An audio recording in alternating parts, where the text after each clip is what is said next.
think I've said before, but I've been looking at all the books I have in my bookcase, and this is one that I've read, I think, twice. I read it when at school, my school library, because he had a flying horse. You know, he's got a lovely flying horse. I really enjoyed this book because it was just like a different style fantasy kind of thing. So it's like this orphan boy who wants to ride the Spitfires, which are these flying horses.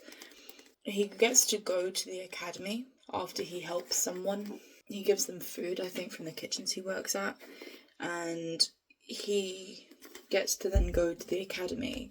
And no one likes him because he's a poor orphan boy, while all of these other riders are, you know, from famous families that always compete. And then it's been a couple of years since I've read this, in like the kind of climax of it, which is before he starts looking after this horse in number 13, which is like this not abandoned horse, kind of neglected horse, Spitfire, that the guy that he works for, the guy that sweeps out the barns and everything, spoilers, he used to own the horse and used to own the horse in the circus.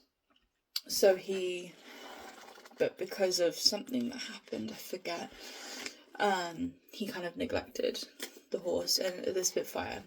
And the thing about the Spitfires, you can only like make them fly if you say their names, and kind of everyone has forgotten the Spitfire's name, and so they have to find the Spitfire's name and see if they can win the competition.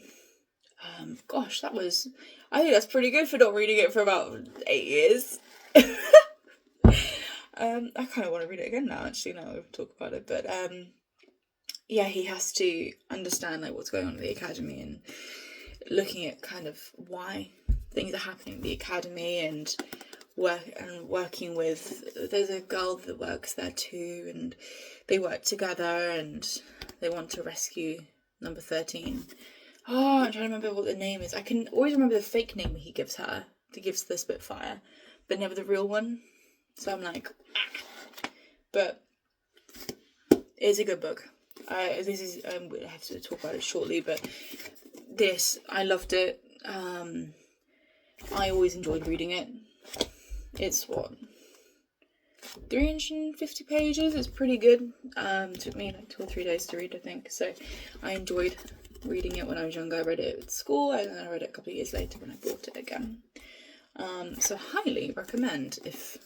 Even as you're an adult, like, it's a good kind of like young adult fantasy. Not even kind of young adult fantasy, like teenage fantasy, I think. But it's good. It's got lots of kind of action and everything. So I enjoyed it. If you just want something different, The Spin is really good. And to Rebecca Lisle, good job. This was a childhood classic of mine. Teenage classic, I think, of mine. So thank you for such a wonderful book. And if you've read more, I might have to read some more of your books, because you're a very good author. So yeah, there you go. That's let me know what kind of books you read as a teenager, I guess, because this is what I used to read as a teenager.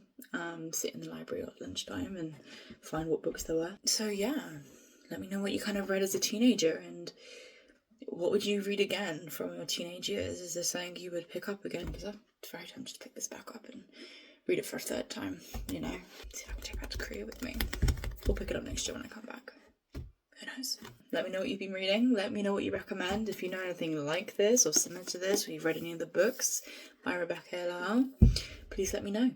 And enjoy reading. Happy reading. Talk to you soon.